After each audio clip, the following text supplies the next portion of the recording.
Hello guys, आप सभी बहुत अच्छे होंगे। और मैं अपना जो है पार्ट 2 लेकर आई हूँ। औद्योगिक अर्थव्यवस्था से जो भी क्रांति हमारी हुई थी, तो हमारी क्रांति जो हुई थी इसमें जो है गुलाबी क्रांति हमारी औद्योगिक अर्थव्यवस्था में थी। यह प्याज और झींगा मछली के उत्पादन से संबंधित थी। इसकी शुरुआत 1996 से हुई और हमारा भारत विश्व का जो है सबसे बड़ा झींगा मछली का उत्पादक देश है।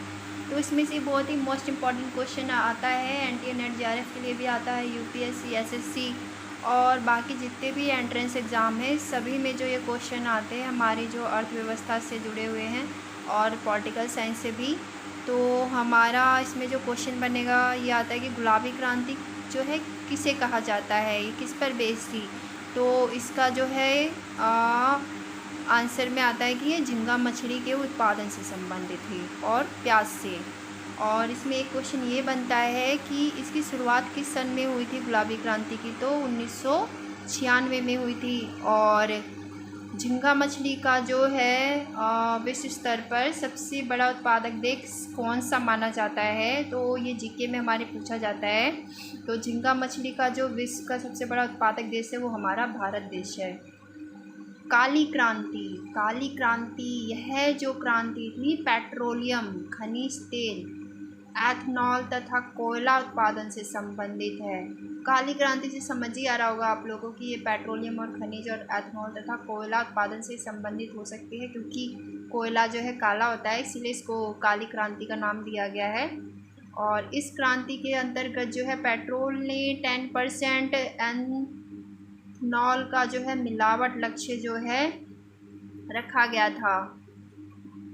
धूसर क्रांति यह जो है उर्वरक उत्पादन से संबंधित है। इस क्रांति के कारण देश में प्रतिवर्ष 25.5 मिलियन टन उर्वरक का जो है उत्पादन व खपत हो रही है। तो इसमें से ये क्वेश्चन पूछा जाता है कि धूसर क्रांति में जो है किसकी उत्पादन ज़्यादातर जो है वृद्धि हुई और धूसर क्रांति किससे संबंधित है, तो धूसर क्रांति जो है उर्वरक उत्पादन से संबंधित है, ये याद रखना पड़ेगा। और इस क्रांति के जरिए जो है हमारी जो खपत जो हो रही है उत्पादन के क्षेत्र में उर्वरक की, उसमें जो है बढ़ोतरी हुई है, क्योंकि जितना हमारा उर्वरक जो है बढ़ेगा उतना ही क्या होगा, हमारी खेती में जो है बढ़ोतरी होगी। तो इसीलिए इस क्रांति से जो है भारत को कृषि क्षेत्र में काफ़ी फ़ायदा मिला है। और हर कृषि क्षेत्र में मतलब जितने भी उत्पादन के क्षेत्र है सभी में उर्वरक का इस्तेमाल होता है। और इस क्रांति के जरिए कृषि की उत्पादन और पैदावार में हर क्षेत्र में जो है वृद्धि हुई है। आपको अगर मेरी ये कोशिश पसंद आई हो तो आप सभी से लाइक और सब्सक्राइब और शेयर ज़रूर कीजिएगा। आप लोगों का दिल से धन्यवाद। हेलो गाइस, आप सभी बहुत अच्छे होंगे। और मैं अपना जो है पार्ट 2 लेकर आई हूँ। औद्योगिक अर्थव्यवस्था से जो भी क्रांति हमारी हुई थी, तो हमारी क्रांति जो हुई थी इसमें जो है गुलाबी क्रांति हमारी औद्योगिक अर्थव्यवस्था में थी। यह प्याज और झींगा मछली के उत्पादन से संबंधित थी। इसकी शुरुआत 1996 से हुई और हमारा भारत विश्व का जो है सबसे बड़ा झींगा मछली का उत्पादक देश है। तो इसमें से बहुत ही मोस्ट इम्पॉर्टेंट क्वेश्चन आता है, एनटीए नेट जेआरएफ के लिए भी आता है, यूपीएससी, एसएससी और बाकी जितने भी एंट्रेंस एग्ज़ाम है सभी में जो ये क्वेश्चन आते हैं हमारी जो अर्थव्यवस्था से जुड़े हुए हैं और पॉलिटिकल साइंस से भी। तो हमारा इसमें जो क्वेश्चन बनेगा ये आता है कि गुलाबी क्रांति जो है किसे कहा जाता है, ये किस पर बेस्ड थी। तो इसका जो है आंसर में आता है कि ये झींगा मछली के उत्पादन से संबंधित थी और प्याज से। और इसमें एक क्वेश्चन ये बनता है कि इसकी शुरुआत किस सन में हुई थी गुलाबी क्रांति की, तो 1996 में हुई थी। और झींगा मछली का जो है विश्व स्तर पर सबसे बड़ा उत्पादक देश कौन सा माना जाता है, तो ये जीके में हमारे पूछा जाता है। तो झींगा मछली का जो विश्व का सबसे बड़ा उत्पादक देश है वो हमारा भारत देश है।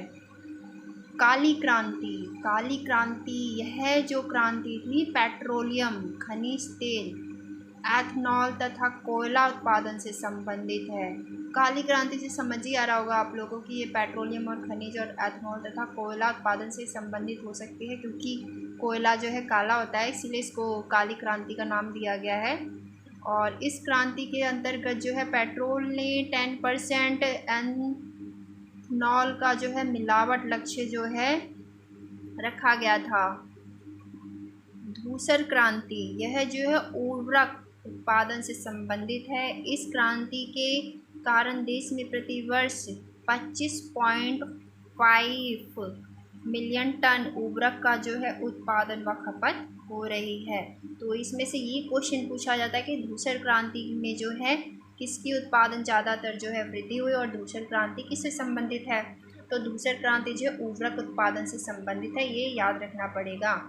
और इस क्रांति के ज़रिए जो है हमारी जो खपत जो हो रही है उत्पादन के क्षेत्र में उर्वरक की, उसमें जो है बढ़ोतरी हुई है, क्योंकि जितना हमारा उर्वरक जो है बढ़ेगा उतना ही क्या होगा, हमारी खेती में जो है बढ़ोतरी होगी।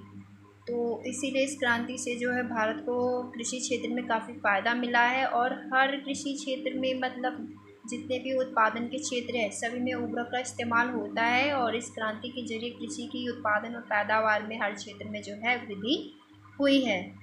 सो आपको अगर मेरी ये कोशिश पसंद आई हो तो आप सभी से लाइक और सब्सक्राइब और शेयर ज़रूर कीजिएगा। आप लोगों का दिल से धन्यवाद।